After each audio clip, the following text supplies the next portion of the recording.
দক্ষিণ আমেরিকার দেশ আর্জেন্টিনাকে বেশিরভাগ মানুষ চেনে ফুটবল বিশ্বকাপের কারণে। আমাদের দেশের মানুষও মেসি ম্যারাডোনার পায়ের জাদুতে মুগ্ধ হয়েই চিনেছে আর্জেন্টিনাকে।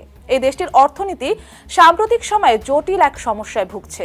কাকতালীয়ভাবে যে বছরই আর্জেন্টিনা বিশ্বকাপ জেতে সে বছরই দেশটির অর্থনীতি অনেকটা ভরাডুবির মধ্যে থাকে। সে কথা পরে বলছি। বর্তমানে দেশটির মূল্যস্ফীতির হার ৩ অঙ্কের ঘরে, অর্থাৎ ১০০% বেশি। অর্থনৈতিক মন্দা চরমে, বাড়ছে দারিদ্র্য, পাওয়া যাচ্ছে না কোনো কাজ। এমন অবস্থায় দেশটির অর্থনীতিতে শক থেরাপি দেওয়ার প্রতিশ্রুতি দিয়েছেন নতুন প্রেসিডেন্ট হাভিয়ের মিলেই। নির্বাচনে জয়লাভ করে জানিয়েছেন থাকবে না দেশটির মুদ্রা ও কেন্দ্রীয় ব্যাংক, ক্ষমতা চলে যাবে ডলারের হাতে। এই শক থেরাপি আসলে কি? কিভাবে আর্জেন্টিনার ভেঙে পড়া অর্থনীতিকে ডলারের মাধ্যমে দাঁড় করানো যাবে? এ নিয়ে কি আলোচনা হচ্ছে বিশ্ব দরবারে, সেসব বিষয় জানাবো টাকা আনা পাইয়ের আজকের পর্বে। সঙ্গে আছি জিন্নাতারা যশোয়া।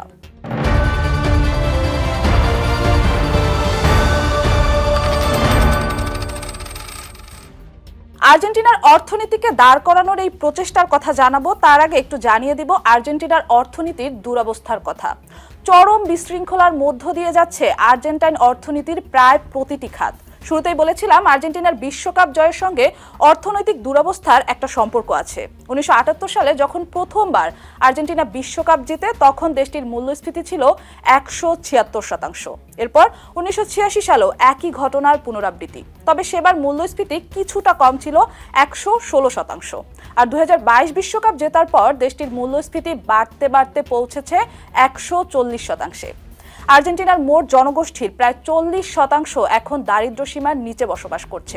আর্জেন্টিনার আগে বিশ্বের মাত্র দুটি দেশের মূল্যস্ফীতি ১০০% পৌঁছানোর রেকর্ড পাওয়া যায়। দেশ দুটি হলো ভেনিজুয়েলা ও জিম্বাবুয়ে। কিন্তু মূল্যস্ফীতি এতটা বাড়লো কেন?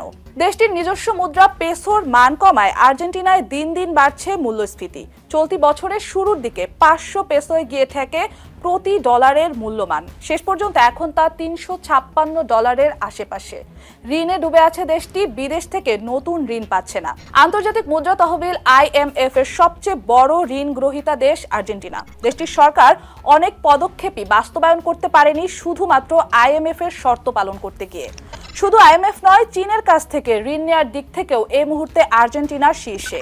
২০০৭ থেকে ২০২১ সালের মধ্যে গোটা লাতিন আমেরিকা অঞ্চলে ৬২টি ঋণের অর্থ বিতরণ করেছে চীনা ব্যাংকগুলো। ওয়াশিংটন ভিত্তিক থিঙ্ক ট্যাঙ্ক ইন্টার আমেরিকান ডায়ালগের তথ্য অনুযায়ী এর অর্ধেকেরও বেশি গেছে আর্জেন্টিনায়। সাম্প্রতিক বছরগুলিতে দেশটি IMF থেকে দুটি বড় বেল আউট নিয়েছে, যার মধ্যে ২০১৮ সালে $৫০ বিলিয়ন ঋণ রয়েছে এবং ২০২২ সালে আরও $৪৪ বিলিয়ন। দেশটিতে ৪০% মানুষ দারিদ্র্য সীমার নিচে বাস করছে। আর্জেন্টিনার বৈদেশিক মুদ্রা আয়ের সবচেয়ে বড় উৎস কৃষি পণ্য রফতানি। দেশটি সবচেয়ে বেশি রফতানি করে সয়াবিন ও ভুট্টা। কোভিড মহামারীর কারণে বৈশ্বিক সরবরাহ চেইনে আঘাত হানলে দেশটিও মারাত্মক ক্ষতিগ্রস্ত হয়। কিন্তু গত কয়েক বছরের টানা খরায় দেশটিতে কৃষি পণ্যের উৎপাদনও কমে গেছে, যে কারণে রফতানি আয়ও ক্ষতিগ্রস্ত হয়েছে। ২০২১ সালে রফতানি আয় ছিল $৮৭ বিলিয়ন, ২০২২ সালে ছিল $১০৬ বিলিয়ন।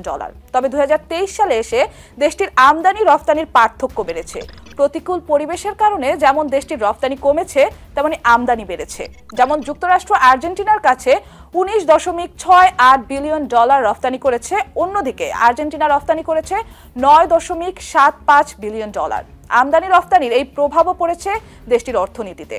কিছুদিন আগে অনুষ্ঠিত হলো আর্জেন্টিনার প্রেসিডেন্ট নির্বাচন।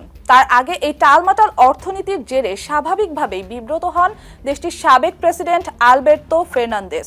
দেশটির সাবেক অর্থমন্ত্রী বর্তমানে পেসোর অবমূল্যায়ন রোধ এবং মূল্যস্ফীতি কমানোর জন্য সর্বোচ্চ চেষ্টা করেছেন, তবে হয়নি কোনো কাজের কাজ। এরপর নির্বাচনের মাঠে আসেন ডানপন্থী হাভিয়ের মিলেই। প্রতিশ্রুতি দেন ক্ষমতায় এলে শক থেরাপির মাধ্যমে অর্থনীতি পুনরুদ্ধার করবেন, বাতিল করবেন দেশটির নিজস্ব মুদ্রা, বন্ধ করবেন কেন্দ্রীয় ব্যাংক। এরপর ক্ষমতায় এসে সেই প্রচেষ্টা বাস্তবায়নের আশ্বাস দেন তিনি। এবার আসি অর্থনীতিতে এই শক থেরাপি আসলে কি। অর্থনীতিতে শক থেরাপি হচ্ছে জাতীয় অর্থনৈতিক নীতিতে আকস্মিক নাটকীয় পরিবর্তন, যা একটি রাষ্ট্র নিয়ন্ত্রিত অর্থনীতিকে একটি মুক্ত বাজার অর্থনীতিতে পরিণত করতে পারে। মুক্ত বাজার অর্থনীতি হলো এমন একটি অর্থনৈতিক ব্যবস্থা যেখানে সরকারি হস্তক্ষেপ বা নিয়ন্ত্রণ ছাড়াই সরবরাহ এবং চাহিদার উপর নির্ভর করে পণ্যের দাম নির্ধারিত হয়। এই বাজার ব্যবস্থায় অবাধ প্রতিযোগিতা ও পণ্যের উপস্থিতিতে পণ্যের দাম নির্ধারিত হয়। মুক্তবাজার অর্থনীতিতে উৎপাদন এবং আমদানি রফতানির মাঝে কোনো প্রকার নিয়ন্ত্রণ থাকতে পারবে না। এছাড়া সরকার কোনো বিশেষ পণ্যের দর বা মূল্য নির্ধারণ করে দিবে না। শক থেরাপির উদ্দেশ্য হলো অর্থনৈতিক সমস্যা সমাধান করা এবং জীবনযাত্রার মান উন্নত করা। ধরুন আপনার ঘরের বাজার কি হবে, কিভাবে হবে, সেসব জিনিস ঠিক করার দায়িত্ব বা ক্ষমতা সম্পূর্ণ আপনার। আপনি তা পরিচালনায় ব্যর্থ হয়েছেন, আর্থিক অনটনে আছেন এবং আপনি হিমশিম খেয়ে এই দায়িত্ব বা নিয়ন্ত্রণ ছেড়ে দিলেন। ঠিক এভাবেই নিয়ন্ত্রণ ছাড়তে যাচ্ছে আর্জেন্টিনা সরকার। তার পরিকল্পনার মধ্যে রয়েছে কেন্দ্রীয় ব্যাংক বন্ধ করে দেওয়া, আর্জেন্টিনার মুদ্রা পেসো বাতিল করা, সরকারি ব্যয় কমানো এবং বড় রকমের সংস্কার কর্মসূচি চালানো। মার্কিন গণমাধ্যম সিএনএন এর এক প্রতিবেদনে বলা হয়েছে পেসোর ভবিষ্যৎ এখন অনিশ্চিত। হাভিয়ের মিলেইয়ের পরিকল্পনার একটি গুরুত্বপূর্ণ অংশ হলো আর্জেন্টিনার অর্থনীতিকে ডলারাইজ বা ডলার ভিত্তিক করা।